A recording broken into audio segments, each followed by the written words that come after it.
You're on a beach, not a worry in the world. The sun bronzing your skin, sand trickling between your toes, the sound of waves. Wait, what? Where did all the water go? Did you see it going out? Better act quickly. In a matter of minutes, you may be underwater. Here's how to survive a tsunami, according to science. Tsunamis are triggered by intense underwater activity, usually an earthquake or an underwater volcanic eruption. These events displace huge volumes of water, pushing it up from the ocean's floor to its surface. But when gravity pulls it back down, all this built-up energy is released outwards, forming deadly waves that grow stronger as they ripple across the ocean.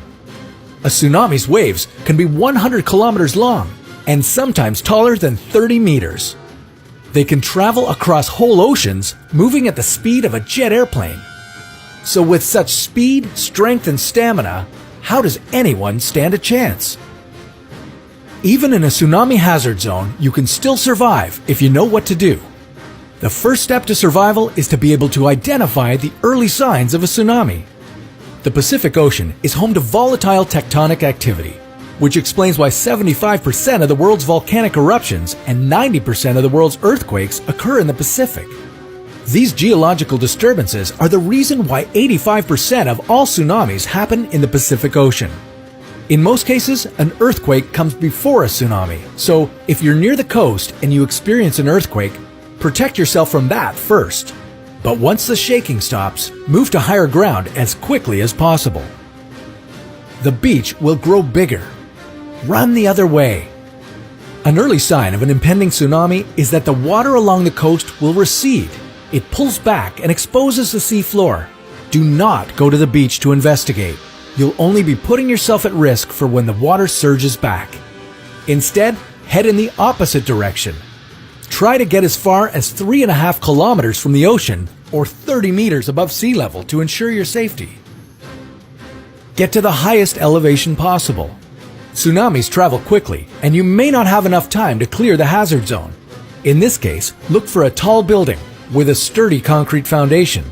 If you see one nearby, run inside and get to the roof as quickly as possible. If you can't make it to a building in time, your best bet is to grab onto something and hold on. Though that might not sound very practical, hold the eye roll for a moment. In the 2004 Indian Ocean tsunami, an Indonesian woman was finally rescued after holding onto a palm tree for 5 days straight. While it isn't ideal, if you can't get to higher ground in time, you need to find something to hold on to. As the tsunami moves inland, it will sweep tons of debris along with it. This can be very dangerous as the accumulation of debris traveling at high speeds become fatal obstacles for anyone who's caught in the current. However, many tsunami victims have been saved by climbing on to detached roofs or holding on tightly to floating cars or other large objects.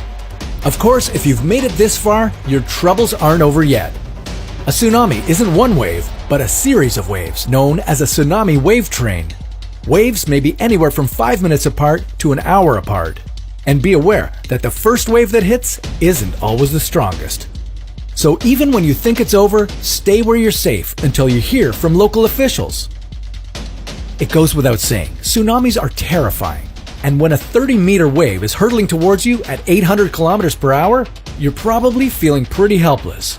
But have faith in science, trust empirical research, and you'll see there's always a way out. We'll keep showing you, one episode at a time, on According to Science.